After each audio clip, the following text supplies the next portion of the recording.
आपलं घर म्हणजे फक्त चार भिंती नाहीत, तर ते आपल्या कुटुंबाचं, आपल्या प्रेमाचं आणि आपल्यातल्या श्रमाचं प्रतिबिंब असतं.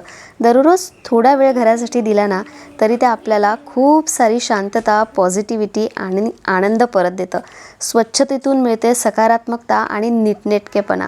आणि घर आवरायला खरं तर खूप वेळ लागत नाही, लागतो तो फक्त थोडासा प्रेमाचा स्पर्श आणि थोडीशी मेहनत. आणि हाच जो स्पर्श किंवा हीच जी मेहनत आहे, ते आपलं घर घरासारखं बनवतं. तर हा झाला एक छोटासा इंट्रो. पण घर स्वच्छ आणि नीटनेटकं ठेवण्यासाठी किंवा मग आपल्याला त्यातून पॉझिटिव्हिटी मिळण्यासाठी आपण दररोज काय करावं, यासाठी 10 सुंदर अशा टिप्स मी शेअर केलेल्या आहेत, ज्या मोठ्या व्हिडिओमध्ये सांगितलेल्या आहेत. आणि तो व्हिडिओ तुम्ही नक्की बघा, त्यातून तुम्हाला नक्की थोडीफार हेल्प नक्कीच होईल. तर आज मी असंच माझं घर छान स्वच्छ केलं होतं आणि सगळ्यात शेवटी ना आपल्याला खरंच खूप पॉझिटिव्हिटी मिळते आणि खूप शांतता वाटते.